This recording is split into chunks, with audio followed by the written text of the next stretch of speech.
Hello and welcome to the Movie Moolah podcast. This is your host, Ben Yenny, coming to you from the Albuquerque Film and Music Festival. I am just about to upload this week's podcast, a wonderful interview with Giovanni Espirtu. And while I was editing it on the plane, I realized it's extremely long. So I decided to make a free version of the podcast and an extended version for my patrons. If you want to see the whole thing, including some great fun games and interesting uses of the film business, go ahead and go over to my Patreon at www.patreon.com/theguerrillarep. Again, that's www.patreon.com/theguerrillarep. Without further ado, let's get into this week's interview. Hello and welcome to the Movie Moolah podcast. My name's Ben Yenny, and with me today is Giovanni Espirtu, who is a very talented actress, Telly Award winner. Congratulations on that. Thank you. By the way, and all around nice person to talk to. So I know. So Giovanni, Yes, Ben. we're a little bit limited in some of the things we can say because of the strikes going on right now, but In solidarity and also respectfully to the guilds that are fighting for writers and actors and the blue collar workers of the Hollywood industry. Yes, we have to be very vague. yes. So if you're wondering why we're not being specific at any point, that's why. It's just I think everybody on this call supports the strikes. And yes, and they're also necessary.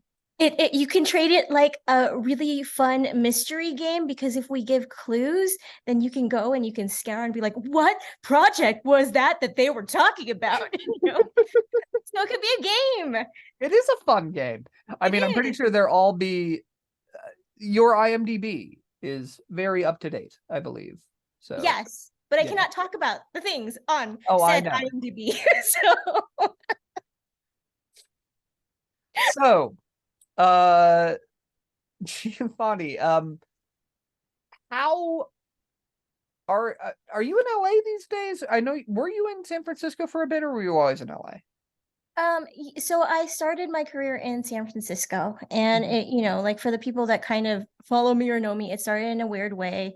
I was in a religious cult, and I was in the mountains, and my only friends were telemarketers, and somebody said that my voice was very interesting and that I should look up voiceovers. And at that point in time, a lot of stuff was happening in my life. Uh my baby daddy, who was abusive, had quit his job because he thought that the Lord was coming. And so we were making preparations, and I was like, oh my God, what do I do? I need to provide for my child. Right. And so when this telemarketer who I was trying to keep on the phone because I didn't have any friends, that's so sad, said that you should try voiceovers, I looked it up on the internet, and the biggest agency that I could find in the Bay Area, I sent them a really stupid tape. No, it wasn't a tape. It was a CD or something. It's some kind of recording. And then they called me in, and I booked my first. They signed me that day, and they sent me to a last minute audition, and I booked it, and it was for a video game, and I was a little Australian boy with a horrible Australian accent because I had no idea what I was doing. But it was the most money that I had ever made per hour in my life. And I was like, oh my God, it's a sign from God. But yeah, like I'm not religious anymore, just for people out there. I am spiritual, but I'm not religious. But that's how I got involved into the industry in the Bay Area. And then I only moved to LA maybe 6 years ago, and LA and San Francisco is very, very different. Very, very different kinds of people, very, very different approach to the industry, very, very different business-wise stuff. And so I did and I am doing a lot of learning about how people are. And then during the pandemic, I actually moved to Las Vegas because the rent was cheaper, and I go back and forth to do work. And, that has been working out pretty good because, everything mainly is self-tapes today for the acting Mhm. side. A lot of the business stuff can be conducted on Zoom, and then physical production stuff, I'm there for. Mhm. Did Yeah, that I answer mean, the question? Sorry, that was like a long-winded answer. was interesting. I'm pretty sure the cult thing is probably going to come up again. Yeah, I'm sure. But gonna bury that one for a little bit. Just like I did in my life. Just There we compartmentalized everything. So yes, let us continue on. So the industry really is decentralizing, though. I mean, I used to live in San Francisco. I now live in Philadelphia. I have many friends in Los Angeles who disagree with me, but I'm not a big fan of Los Angeles, if I'm honest. I actually don't. I like Los Angeles for what it has given me in terms of like the connections into the industry that you couldn't get in San Francisco. Mhm. But I don't like it in terms of like just the energy of it. Mhm. There is some kind of like in San Francisco, the industry is very like soft and warm and cuddly. Like you Mhm. go in and you audition and you will watch somebody else's kid when they go in, and everybody's like generally happy to be there and like really trying to help each other. And when I moved to Los Angeles, totally like everything is so cutthroat, so cutthroat. And like that was such a shock to me because I came from this ideal space where like everybody does film, or not everybody does film, but people did film because it was something that they really did enjoy. And even though it wasn't like a money making film, although we want it to be, people really put their hearts and sweat and blood Mhm. and tears into it. And then in LA, it becomes a commodity. And not only does it become a commodity, it becomes who can push the other person out of the way to get to the front fast. And Mhm. I'm an introvert. And I don't do well in those spaces. Like I will hide and I will cry in the corner and I will talk to the dog or the kitty. Like I don't even go to the parties. Like I don't even know why I would say that I'm going to like, I'm talking to the dog or the kitty at the parties. That's like with my friends still, but like networking parties, like I hate them. I absolutely hate them. I'm getting better at them because I realize that that is how people do make connections. It is, Mhm. an industry of relationships. And I am learning that the hard way. I am learning that it is so painful to go into these spaces where, everybody's already judging you for, Mhm. what was your last project? What did you do? How much did it make? What is the tear sheet on this? It's a very interesting thing. So I don't feel like I quite have my people in those Mhm. spaces yet, but I'm trying. And for me, it takes like 1 to 3 years to even get to know anybody Mhm. because I'm that like adverse to like people and stuff. I mean, it sounds like there's reasons for that, but I do find it interesting that you are an introverted actor, which is the Hmm. like I guess identify as an ambivert in that I can be very extroverted and very network heavy and power networking and all of that. But when I do that, I will crash for like a week right after it's done. And Is that what ambivert is? Is that you can be extroverted if you need to and then you crash? it's more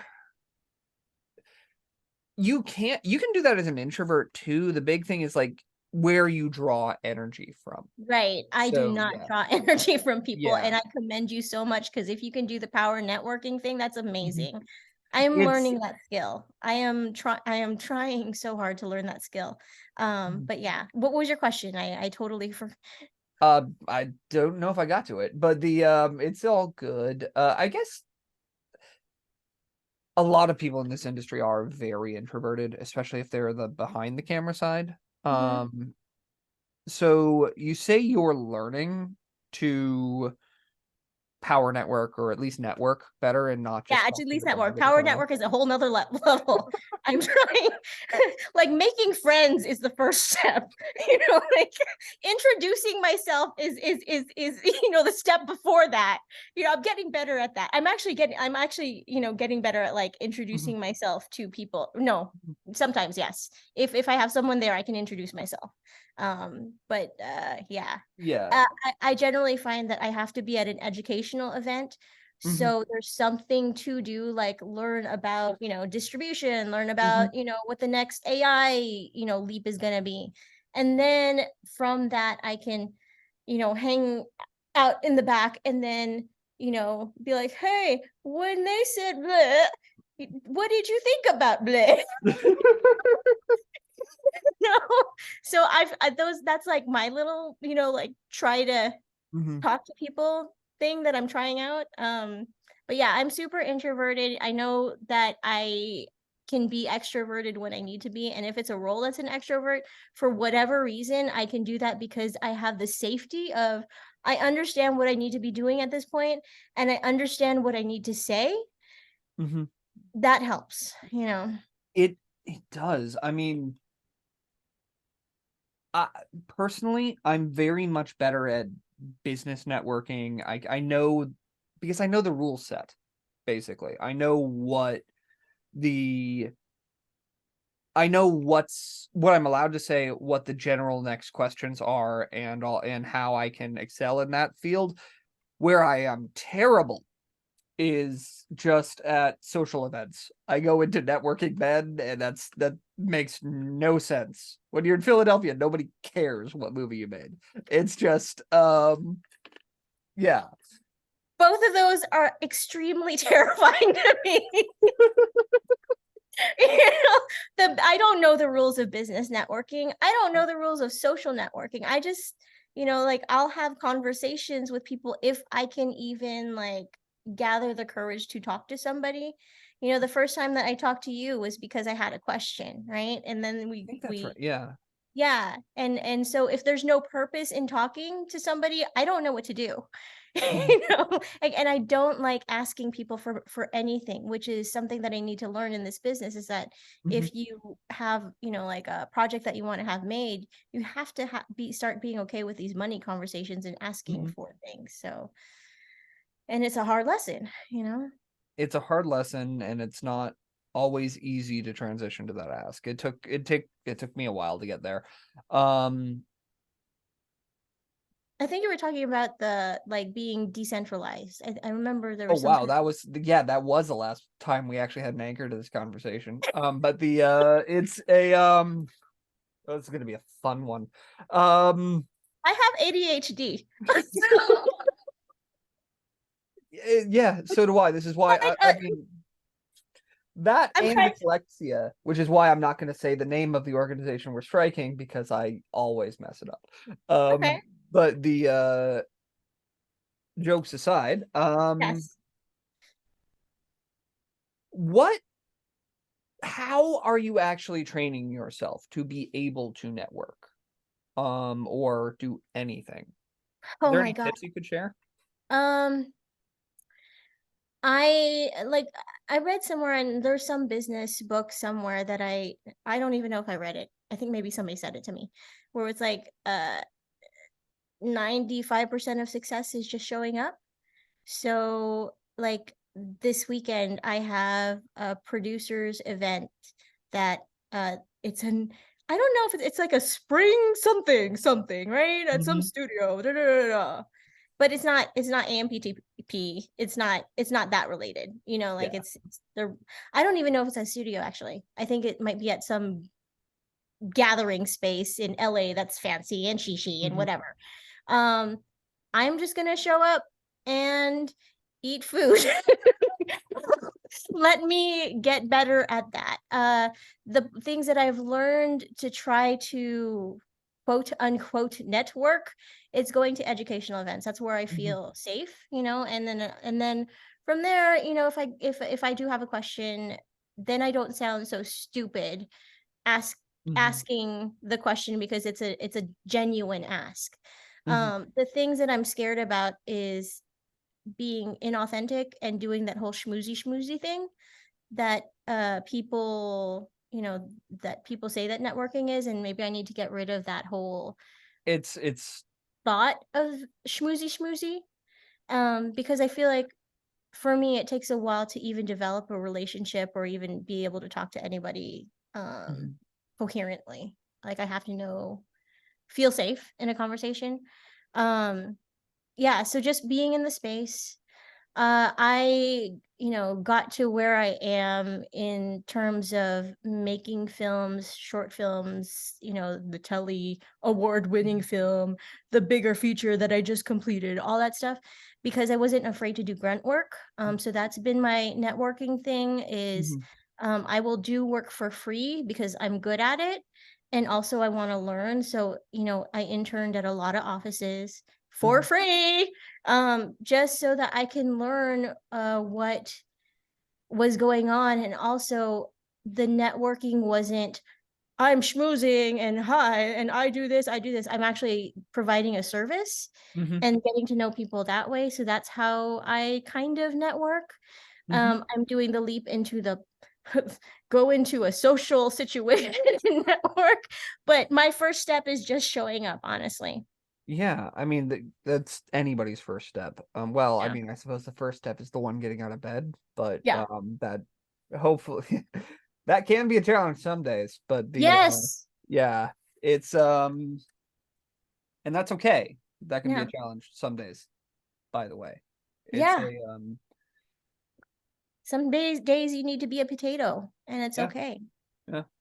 Um I mean, for me, learning to network Mhm. kind of started with going to the American Film Market, AFM. And that particular brand of networking is very limited and very formulaic, which was part of why I was able to actually understand that. And then once I learned that, I could learn how to break from the formula in different Can steps. you give the formula? Is that something that you can say or? Yeah, the basically when you're talking to somebody at a film market, you want to say your name, the and you always want to ask what they're doing first, 100% of the time, because one of the biggest things to successful networking is listening and providing value. People love to talk about themselves. I mean, I know I started a podcast, but the the big thing there is just that you need to make people feel valued, and if they feel valued, they're more likely to actually listen and return the favor. So always ask what they're doing first. When it comes time for you to talk, you need to talk about the next project you're working on. You need to say its title. You need to give the one sentence logline, um, which should include the budget and development stage, and if you have any marketable attachments. And if their eyes are not glazing over, because you do kind of need to look at their eyes, and I know that one's hard. That That took is a hard. long time. But you have about 20 seconds to elaborate on your story after that. And that is basically it.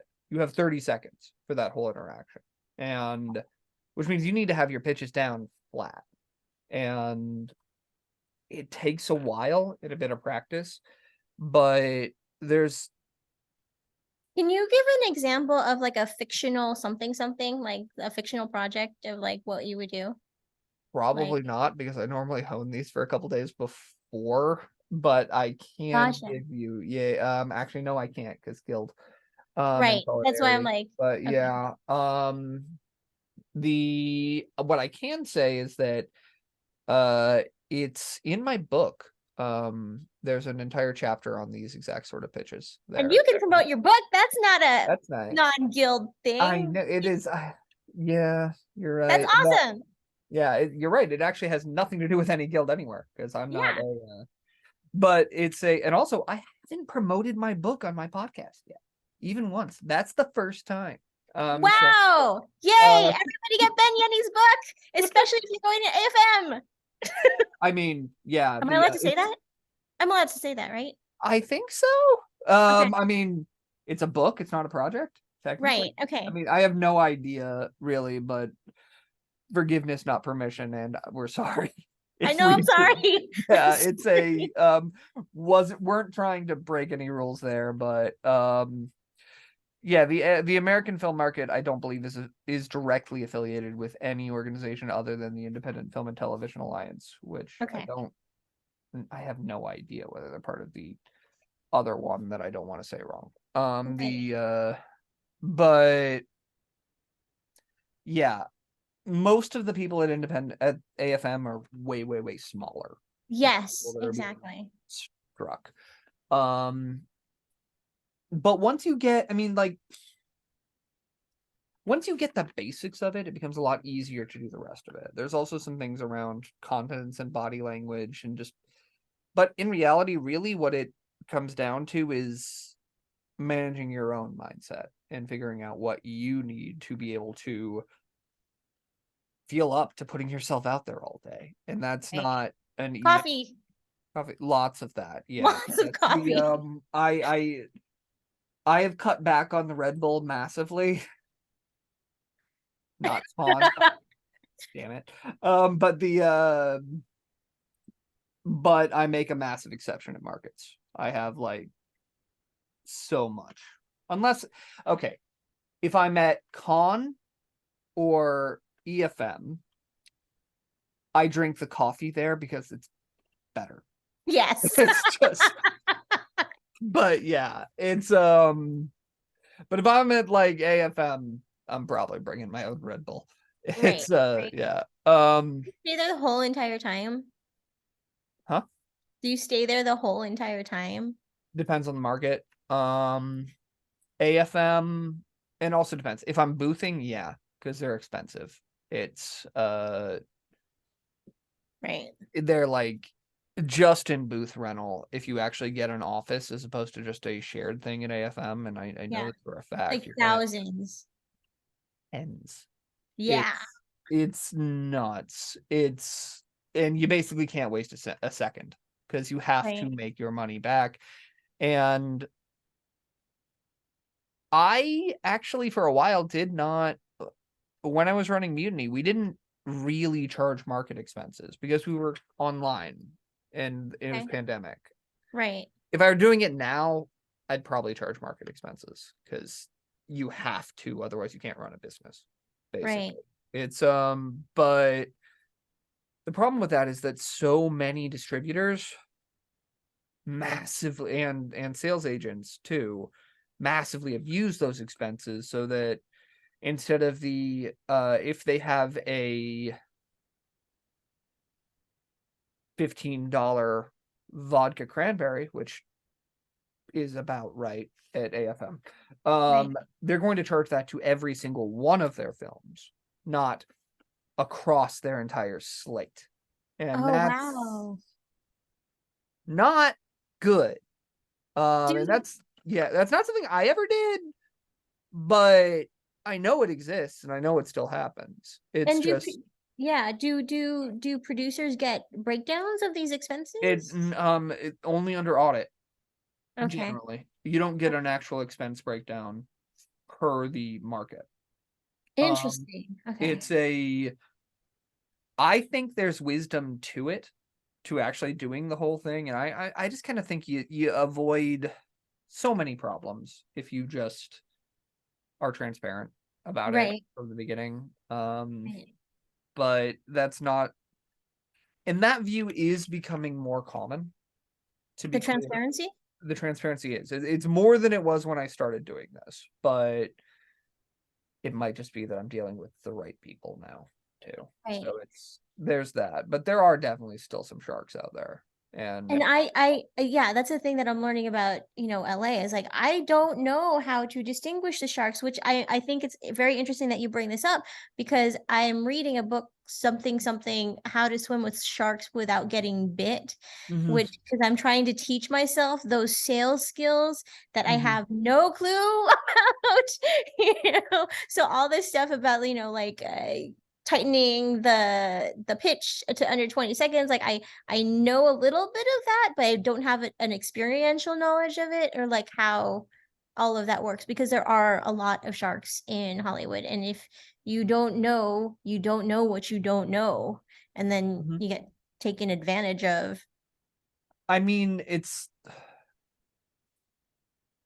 already did one podcast on the strikes. I probably shouldn't do one that entirely focuses that again.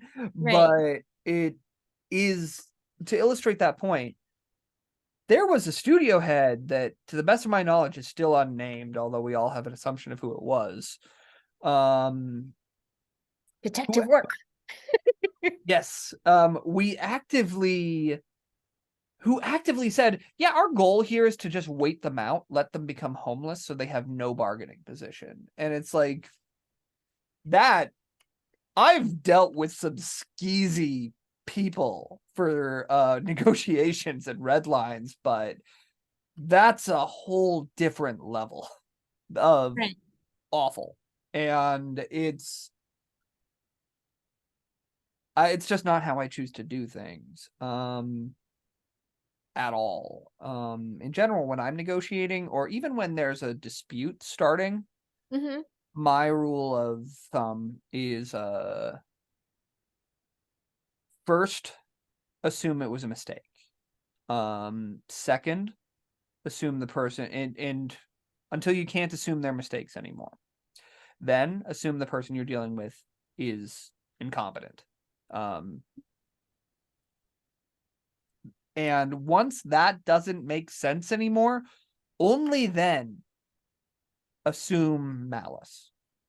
Basically, assume that they are actively trying to screw you over. Assume that they are bad faith.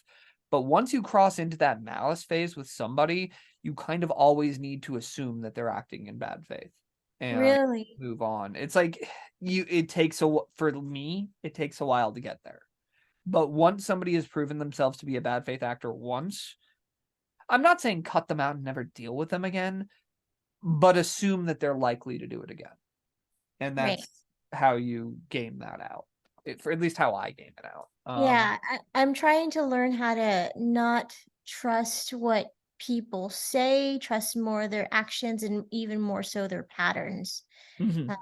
Because there's a couple of things that have happened and are, possibly happening that I don't understand people's intent because they're so nice sometimes, but then things that they do don't seem nice. So, and that's one of the things about LA that I'm like learning, and that was sad to learn, is that people that are nice aren't necessarily kind or, or have the best intent. They could just be very, very nice. They could be very, so yeah. Nice sounding, I should say. Yeah. The best way I've ever heard it put was in LA, the way you know you're about to get fucked over is when someone says, trust me. I mean, I know. And it's not a universal rule,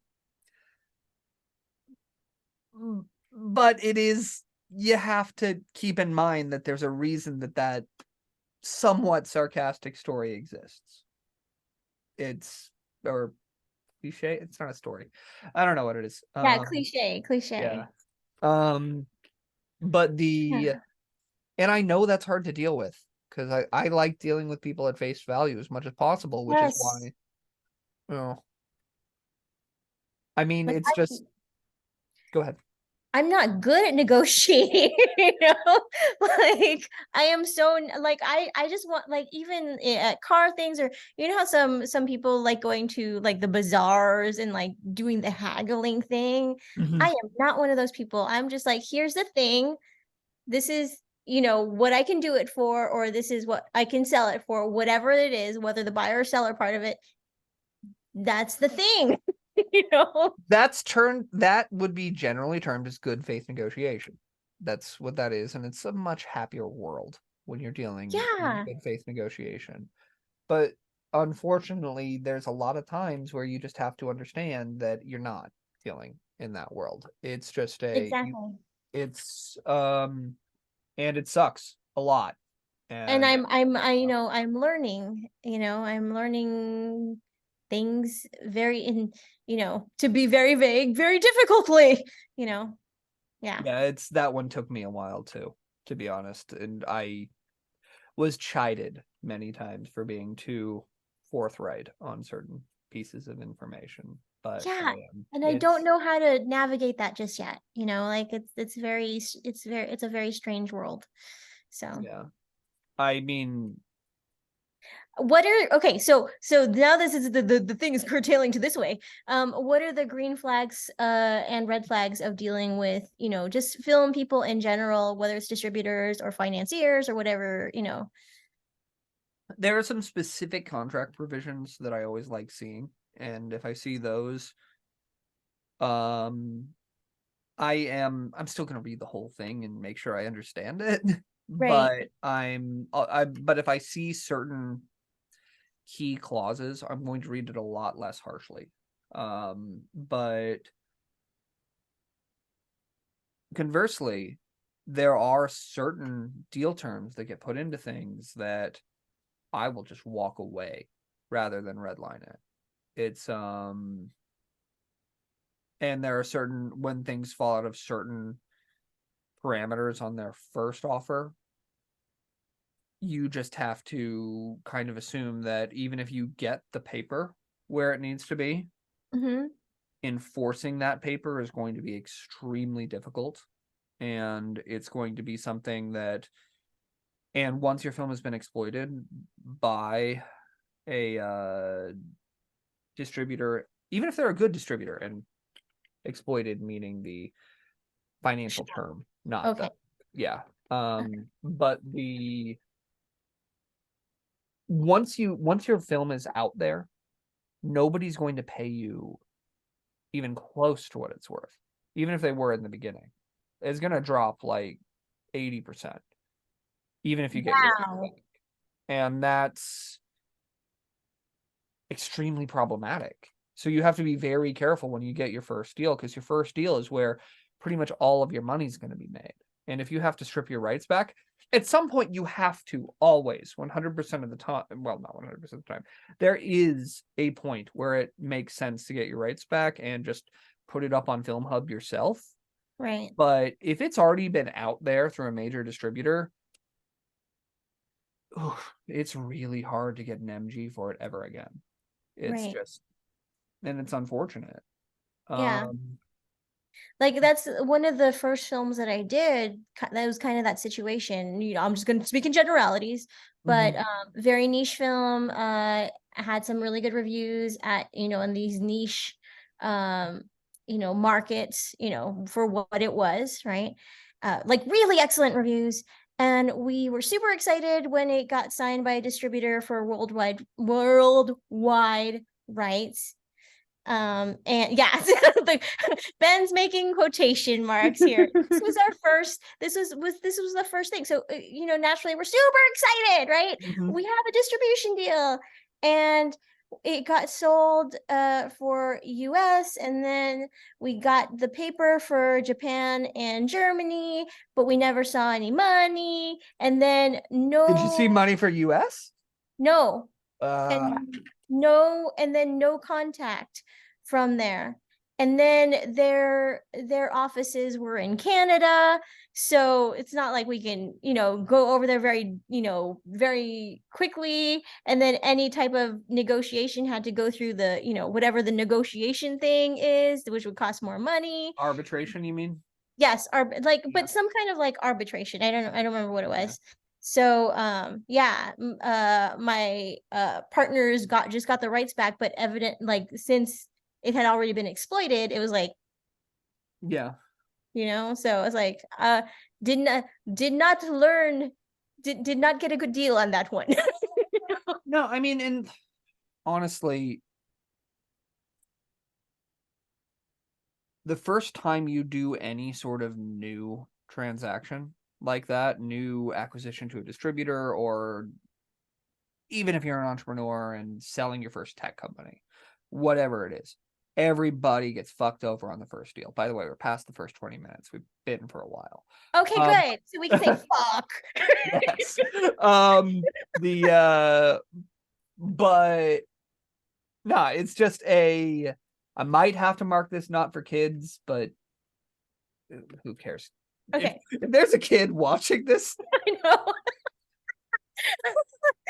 That kid is very much loving film and really wants to know all the things about film and will probably be like a Steven Spielberg someday. So yeah, I mean, and they'll figure out their way around that YouTube age restriction. It's not that hard. But yeah,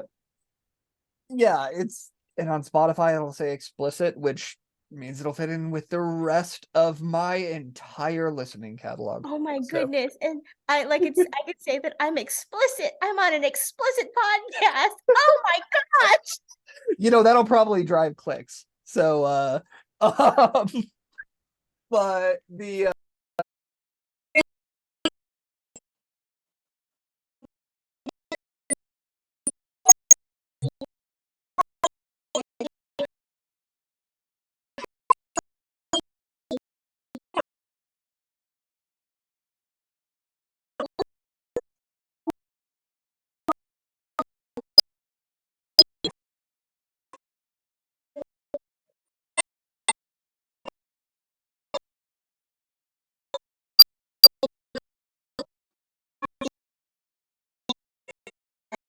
yeah, I mean, it's a rough industry, and I think really the only reason you ever stay in, and this is kind of becoming a running theme, don't stay in the film industry if you don't love films. Right. Kind of where it is. It's Right. yeah. You have to love it. Otherwise, all the soul sucking things will suck you absolutely dry. There's this one meme. I don't know if like people are aware, like know about this, but it's like a little crab, and it's like it's something is like it has adapted to like the pressure and like the darkness. And I was like, that's me in the film industry. That is just, yeah, I mean, it's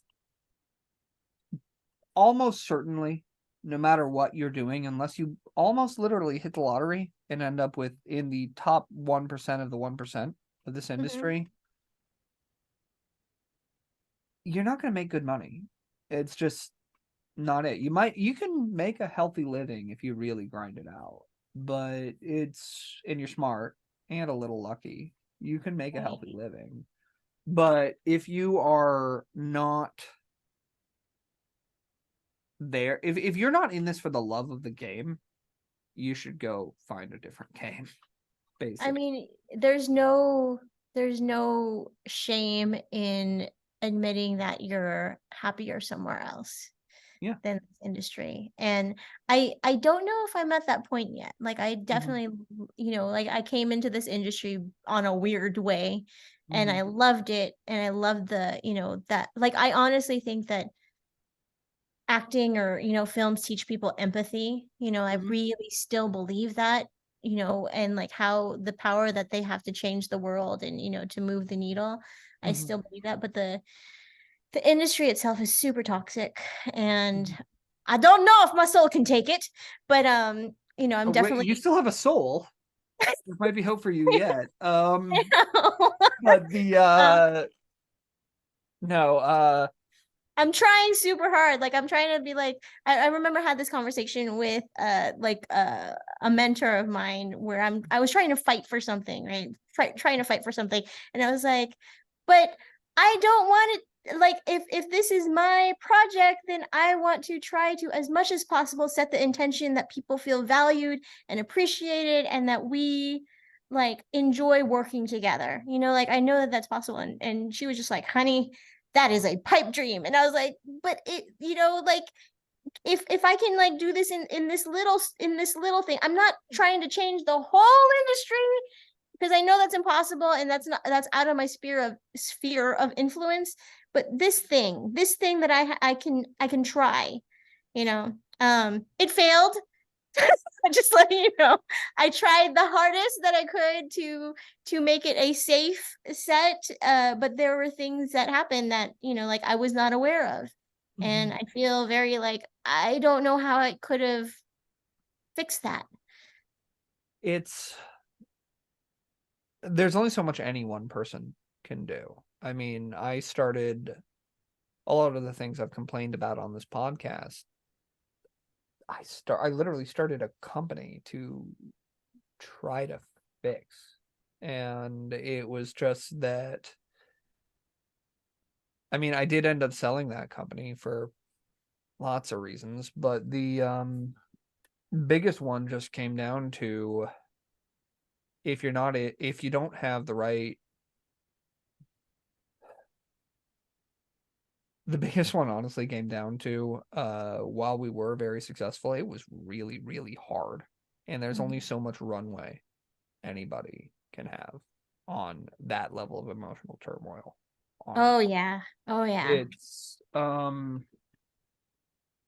but I mean, it's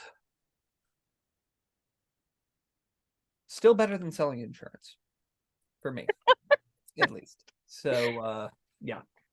I think, but I have seen examples where things can work, at least from like the actor side of it. Or like, I have a friend in the Bay Area who is a filmmaker and is kind of like a mentor to me in a lot of different aspects, where, she made her first feature film with a 2-year-old on set, and she had, different kinds of meals for people that ate, different, had different dietary needs. And this was a very small indie production, and we never went over a 10-hour day. So I know that it can, like, the film world can be sustainable, and it can be a quote unquote happy place.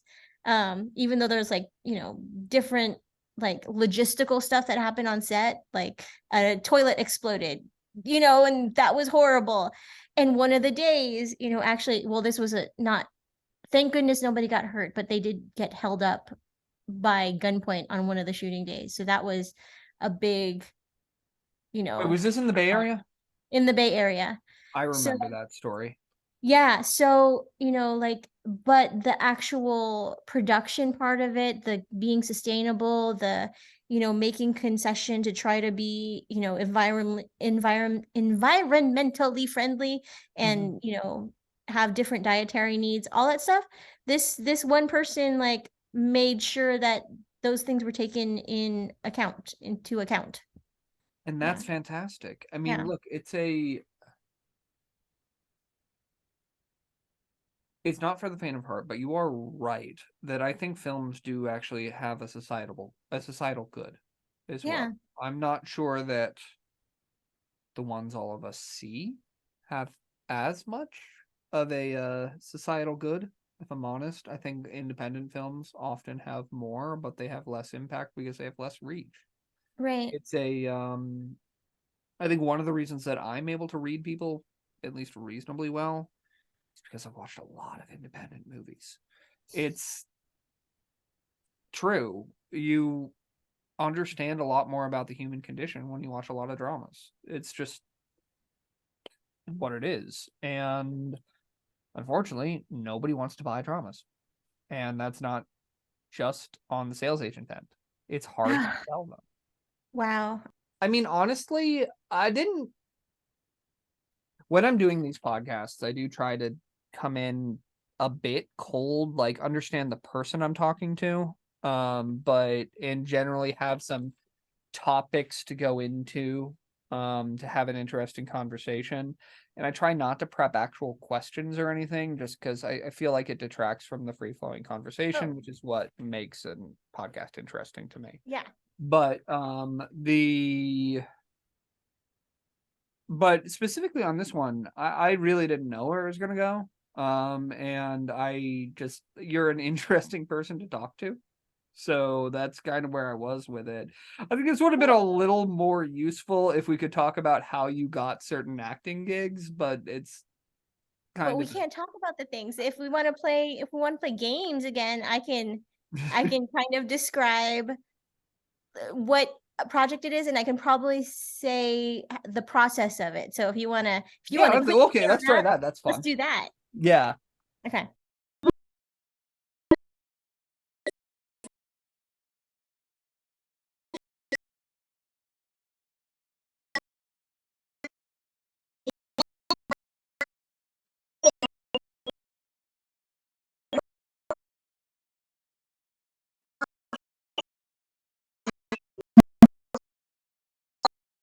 This part might get cut. Yes. But I also personally find it hilarious when we say this part might get cut and the viewer watches it. But I think that's great. But podcasts,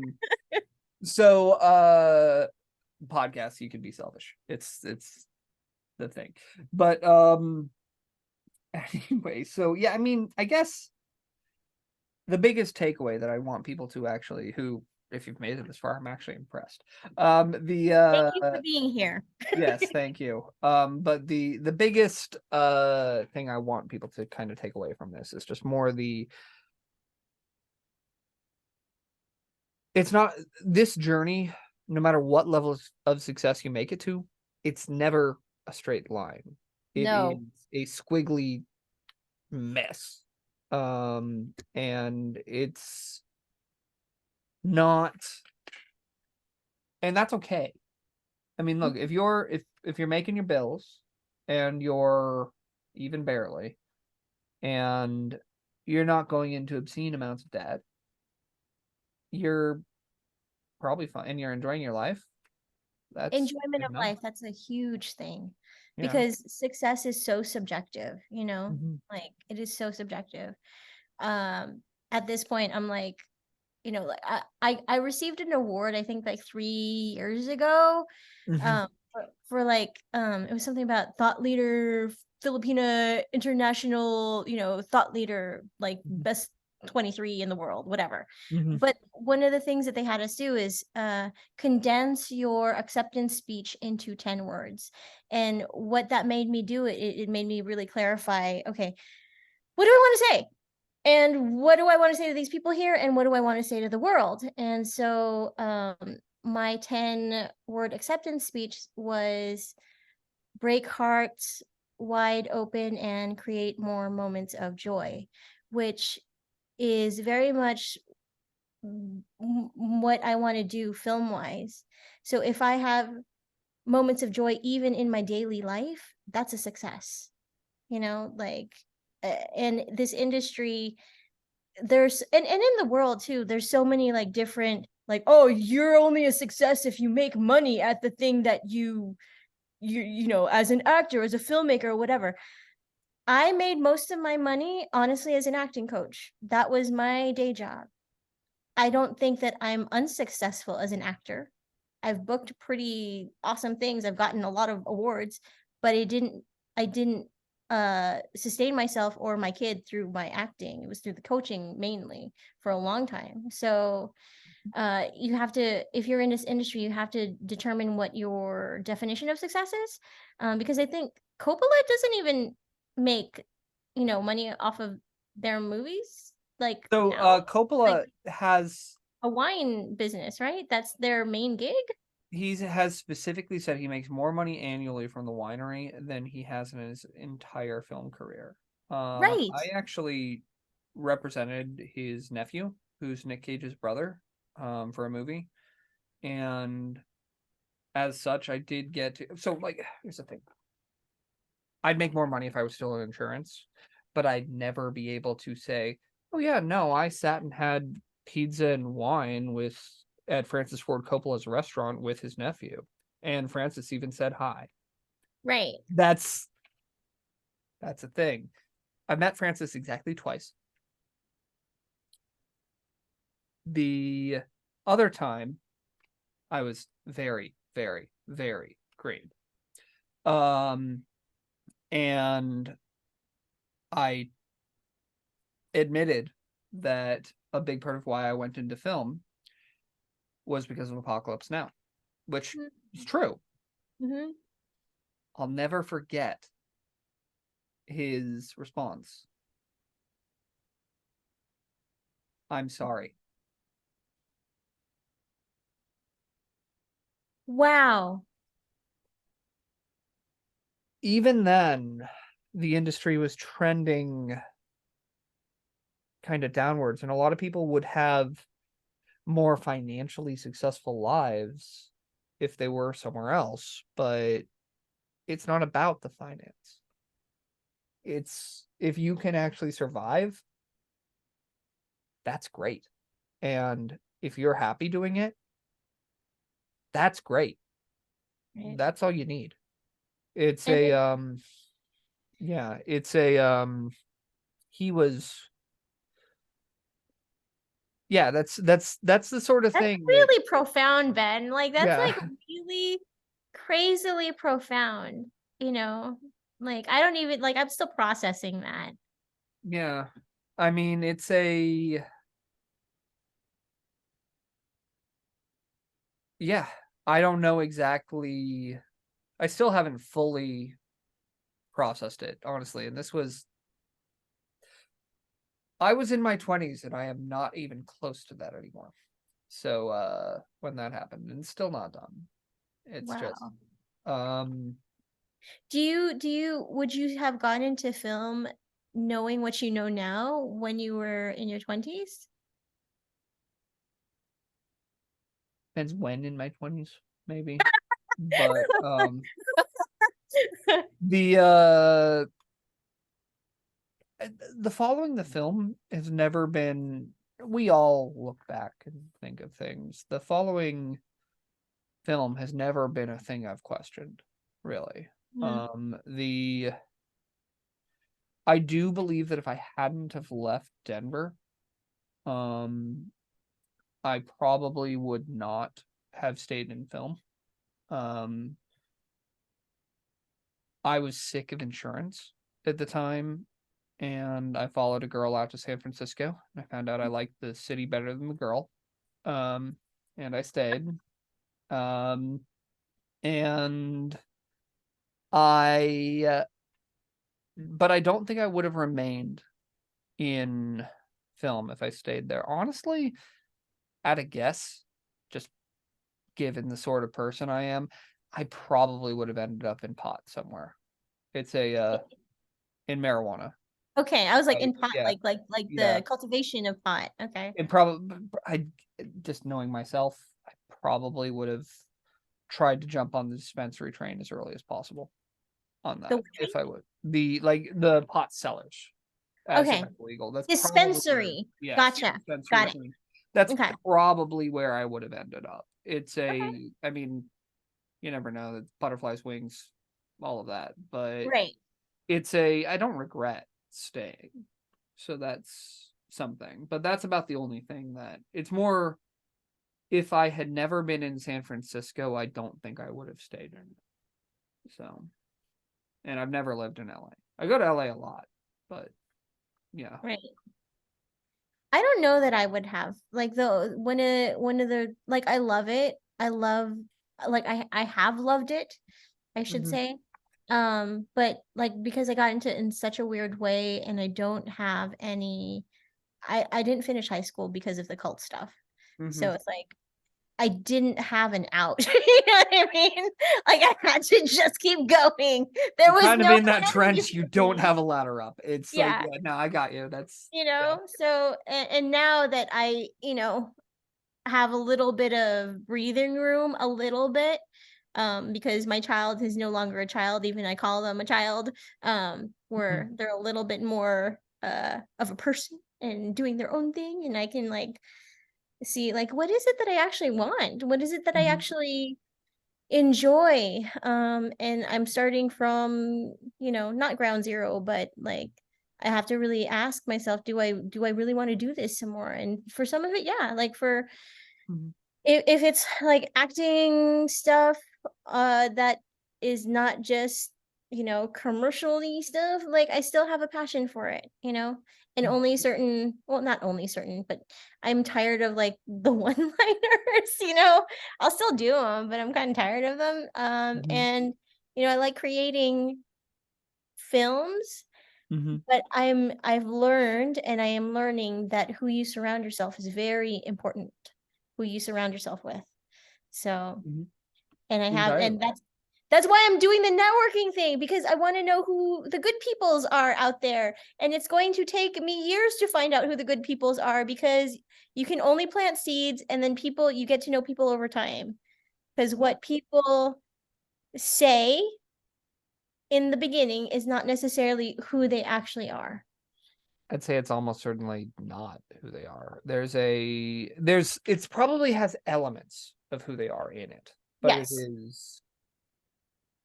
it's essentially trying to read a book jacket and understand the journey of the book.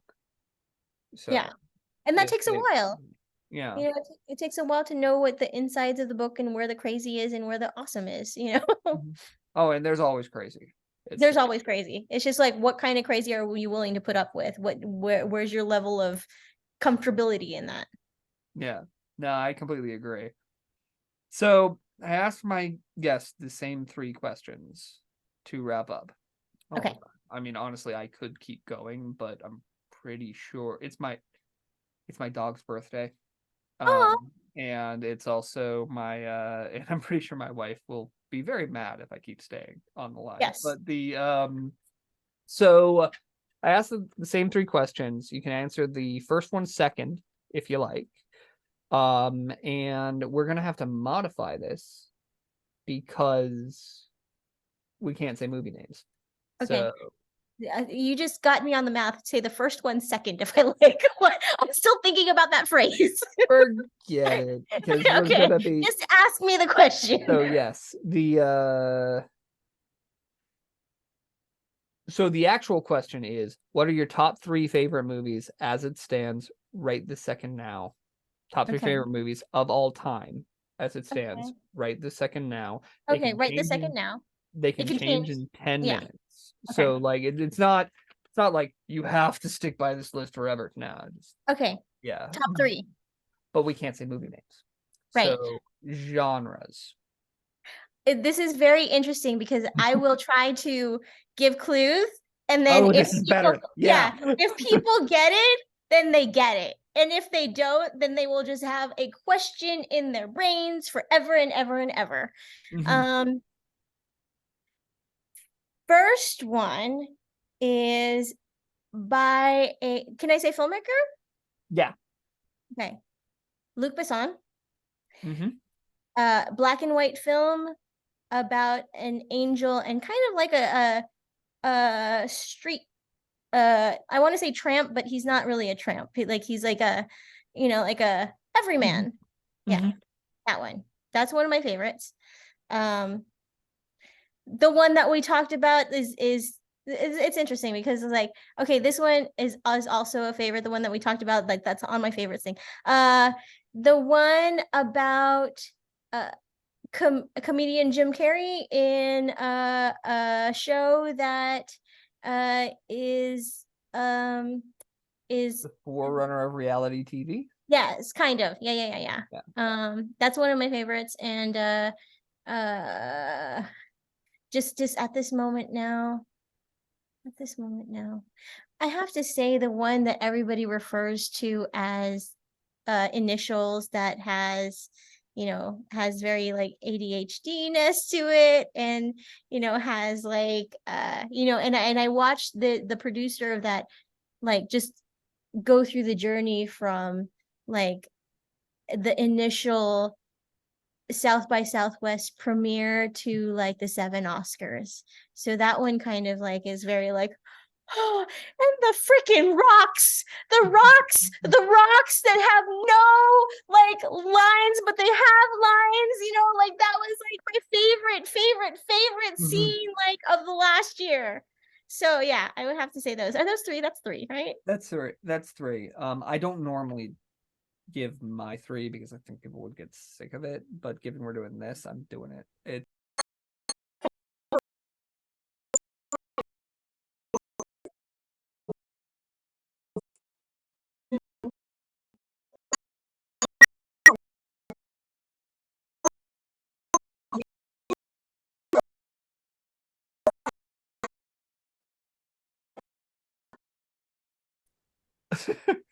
So then my second question, and we've kind of already touched on it, but if you can go back in time and give yourself one piece of advice,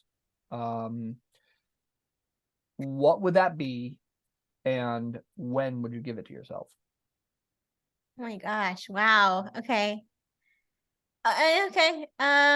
See, like I have this like if I didn't get really passionate about, you know, the Bible, you know, Like,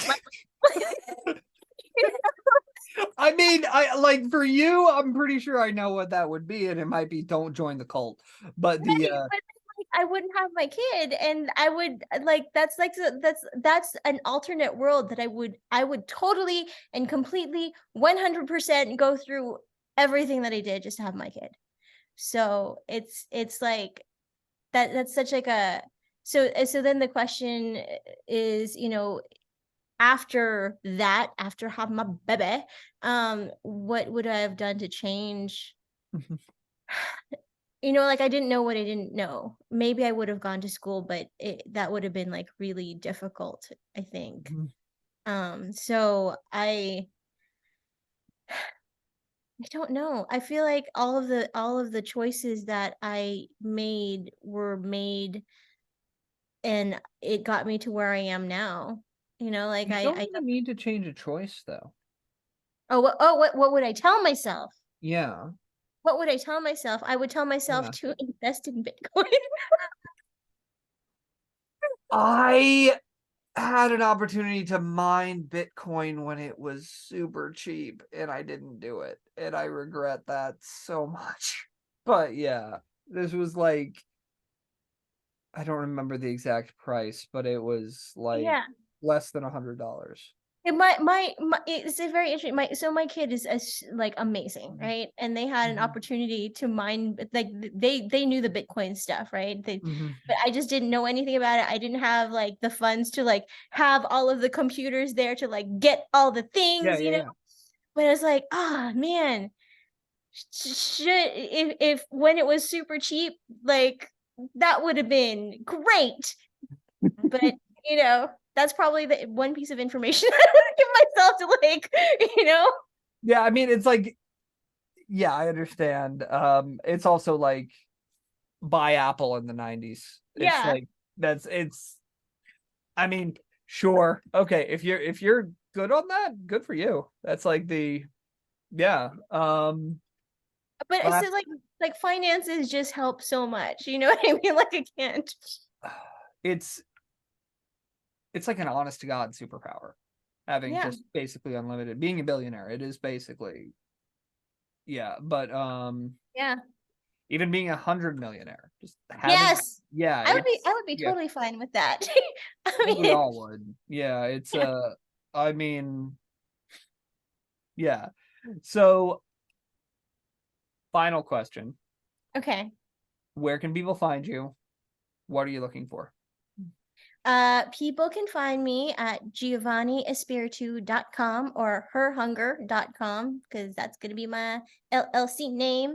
And what I'm looking for is that I am doing a documentary on the kind of like the beginning of my life through the cult and where I am today, but on the lens of I want to go back to the Philippines and talk to my mom and my grandma who I haven't seen in 10 years and kind of like trace back our, you know, family history and what are the things that made my mom do the things that she did because she had me at a teenage age and what made me kind of like really seek out the cult. Like there's definitely like generational trauma and patterns that I kind of want to explore, and I want to do it in a film format. So I'm looking for sponsors and donations, because we all know that documentary films probably won't make money. You know? No, that's very true. I'll make a couple introductions for you too. That would be amazing. But yeah, and do you have a mailing list set up there too already? A mailing list? Yes. No. I should do that because you asked me about that. Well, I mean, yes, you should, and I will make sure that you do have a mailing list by the time this goes live, because we Okay, are I not love that. live Okay. streaming. So, but yeah, Giovanni, this has been so much fun. I hope that there was something useful somebody gleaned out of this, but if nothing else, it was entertaining for me. So, Thank you for having a conversation with me, yeah. because I had fun too. This is you. Yeah. It's always fun talking to you. So Cool. So, this has been the Movie Moolah podcast. I am your host, Ben Yenny. If you like this, please smash that like button and subscribe. I know. Also, hit auto download on Spotify if you're listening there, and hit that bell if you're on YouTube. Beyond that, grab my free film business resource packet through at theguerrillarep.com/resources.